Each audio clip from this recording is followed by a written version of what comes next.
નમસ્કાર વિદ્યાર્થી મિત્રો, આજે અમે એક નવો જ ટોપિક લઈને આવ્યા છીએ. અમારા નાના નાના ભૂલકાઓ છે એ ટોપિક કયો છે એ જાણવાના ઉત્સાહમાં છે. આજે અમે કંઈક મજા આવે અને સાથે સાથે જાણવાનું પણ મળે એવો એક ઉખાણાનો ટોપિક લઈને આવ્યા છીએ. શરૂઆત કરીએ આપણા ઉખાણાના ટોપિકની બાળકો. ચાલો તો શરૂઆત કરીએ. બરાબર, પહેલું ઉખાણું પૂછું છું. નાની નાની ઓરડીમાં 32 બાવા. કોને આવડે છે? નાની નાની ઓરડીમાં 32 બાવા. હા કિંજલબેન? દાંત. Very good. નાની નાની ઓરડીમાં 32 બાવા એટલે શું થાય? દાંત. ચાલો બીજું ઉખાણું પૂછું. ચાલો, રાજા કરે રાજ ને દરજી સીવે કોણ? Very good. રાજા કરે રાજ અને દરજી સીવે કોણ? એટલે આપણો જિલ્લો કયો જિલ્લો? રાજકોટ જિલ્લો. Very good. ચાલો આગળ. એક જનાવર એવું જે પૂંછડે પાણી પીતું. એક જનાવર એવું જે પૂંછડે પાણી પીતું. હા નેન્સીબેન? દીવો. Very good. તમને મજા આવી ને ઉખાણા સાંભળવાની? તો અમે એક કામ કરીએ, તમારામાંથી એક એક વ્યક્તિ ઉખાણું પૂછો અને એના જવાબ તમારામાંથી જ કોઈને આપવાના છે. ચાલો, સૌથી પહેલા કોણ ઉખાણું પૂછશે? સૌથી પહેલા કોણ પૂછશે ઉખાણું? હા પૂછવો જોઈએ દેવ્યાનીબેન. થોડાક ઉભા, થોડાક. હા એવું શું છે જે પગ વિના ભાગે છે પણ પાછું આવતું નથી? ચાલો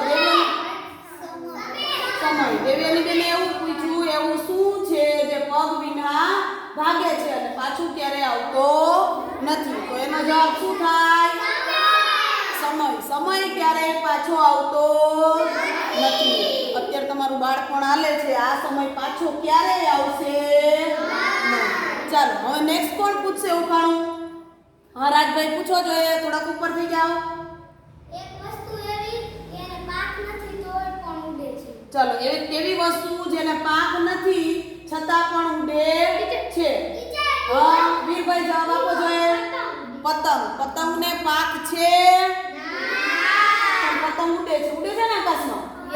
ચાલો હવે નેક્સ્ટ કોણ પૂછશે ઉખાણું? હાલો વીરભાઈ પૂછો જોઈએ. થોડું ખાવ તો ભરાઈ જાવ અને જાજુ ખાવ તો ફાટી જાવ. શું થાય? બહુ સરસ ઉખાણું. ચાલો નેક્સ્ટ કોણ પૂછશે ઉખાણું? ચારમીબેન તમે પૂછો જોઈએ. હાલો હાલો થોડાક ઉપરથી જાઓ, પૂછો ચારમીબેન. તારા ઉપર તારા. પાંદડા. તારા ઉપર તારા એટલે શું થાય? પાંદડા. સરસ ચારમીબેન. ચાલો નેક્સ્ટ. હા દક્ષ પૂછ જોઈએ તું ઉખાણું. વાદળા ઉપર વાદળા. હાલો વાદળા ઉપર વાદળા એટલે શું થાય ખબર છે કોઈને? શું થાય દક્ષ? વાદળા ઉપર વાદળા એટલે? વાદળા ઉપર વાદળા એટલે વરસાદ. આવું થાય દક્ષ?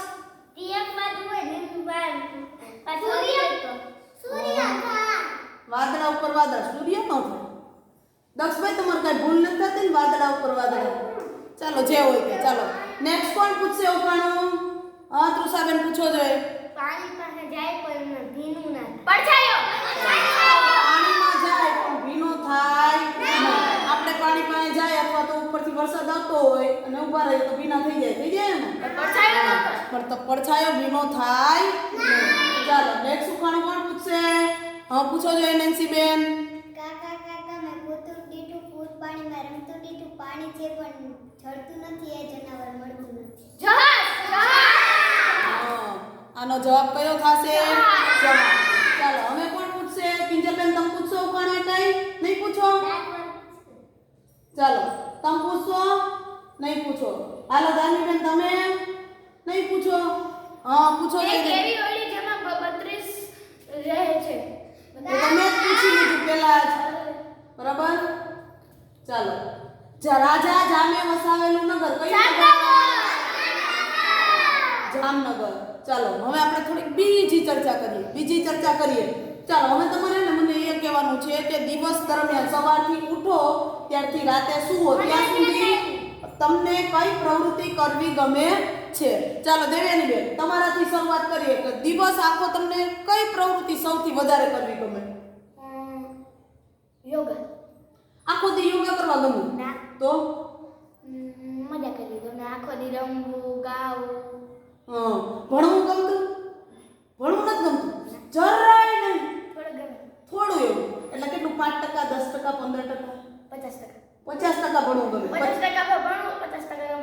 એટલે મતલબ તારું એવું શેડ્યુલ ગોઠવ્યો કે તને સવારથી બપોર ભણવાનું, બપોરથી સાંજ સુધી રમવાનું, તો તને મજા આવે? તો કઈ રીતે આપણે ગોઠવીએ? બપોર સુધી ભણવાનું, એના પછી થોડુંક હોમવર્ક કરવાનું, એના પછી રમવાનું. એના પછી રમવાનું. મતલબ તને રમવું સૌથી વધારે ગમે છે. અમારા દેવ્યાની બેનને સૌથી વધારે રમવું ગમે. રમવામાં સૌથી વધારે ઉત્સાહ હોય ને? ભણવામાં હોય એવો? થોડું હોય. જો આપણે રમતમાં કેટલો ઉત્સાહ હોય ને એટલો ઉત્સાહ જો ભણવામાં હોય તો ભણવાનું બધું ફટાફટ યાદ રહી જાય. રહી જાય કે ન રહી જાય? હાલો નેન્સીબેન, તમને શું કરવું ગમે સૌથી વધારે? બેય ગમે. ભણવું ગમે અને રમવું પણ ગમે. હાલ મારી બાજુમાં તૃષાબેન બેઠા. તૃષાબેન, તમને શું કરવું ગમે સૌથી વધારે?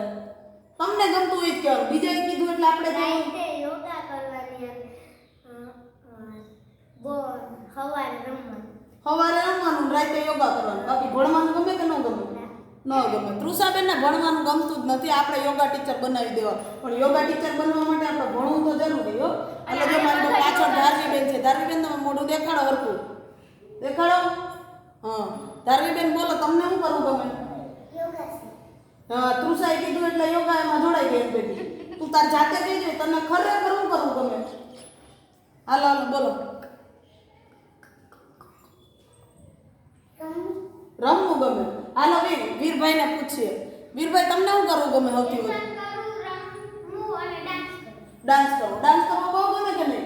અમારા વીરભાઈ બહુ સારો એવો ડાન્સ કરે હો. પરફોર્મ સારું કર્યું હતું એને ડાન્સમાં. એટલે ડાન્સ કરવો એને સારો ગમે. હારે હારે ભણવામાં બહુ હોશિયાર છે. ચાલો, ચારની બેન બેઠા છે અમારા બાજુમાં. ફેશન ડિઝાઇન અલગ હટકે વ્યક્તિ આમ કહેવાય. હા, ચારની બેન, તમને શું કરવું ગમે? મને થોડીક વાર રમવું, પછી કલર પૂરવાનું, પછી ભણવું. ભણવું ગમે. ચાલ, મેં તને ઓલું નથી ગમતું? તૈયાર થવું, નવા નવા ડ્રેસ પહેરવા, નવી નવી હેરસ્ટાઈલ વાળવી, એને ફેશન ડિઝાઇનરનો કોર્સ કરો. બહુ મસ્ત. હાલ દક્ષભાઈ જો બાજુમાં બેઠા છે. હાલો દક્ષભાઈ, મોઢું દેખાડો. જો દેખાડ્યું. તમને શું કરવું ગમે? દખલા. હા, બીજું જમવું ગમે. ગમે ને? દક્ષભાઈને સૌથી વધારે જમવું ગમે. હા, દક્ષભાઈને ભણવાની આઈ એનું ફેવરિટ જો કોઈ હોય તો જમવાનું છે. શું છે? જમવાનું. જો પાછળ હર્ષદીપભાઈ છે. ચાલો, વચ્ચે અવાજ નહીં. હર્ષદીપભાઈ, તમને સૌથી વધારે શું ગમે? હર્ષદીપભાઈ, મોઢું બતાવો. હર્ષદીપ, રમવું ગમે. કિંજલબેન, તમને શું કરવું ગમે? કલર પૂરવા ગમે. હા, રાજભાઈ, તમને શું કરવું ગમે? ભણવું ગમે, કલર પૂરવાનું ગમે અને કલર પૂરવાનું. પાછું કલર પૂરવાનું. ભણવું ને કલર પૂરવું, આ બે પ્રવૃત્તિ એને બહુ ગમે છે. એટલે આમ બાળકો છે ને થોડાક એક્સાઇટેડ તો હોય. નકરું ભણ કરી હગે નહીં. હારે હારે એમને બીજી વસ્તુ કરવાનો પણ એટલો જ શોખ હોય છે. તો આ બધા બાળકો પાસેથી આપણે જાણવાની કોશિશ કરી કે એમને ભણવા સિવાય અન્ય શું શું કરવું ગમે છે. ચાલો બાળકો, મજા આવી કે ન આવી?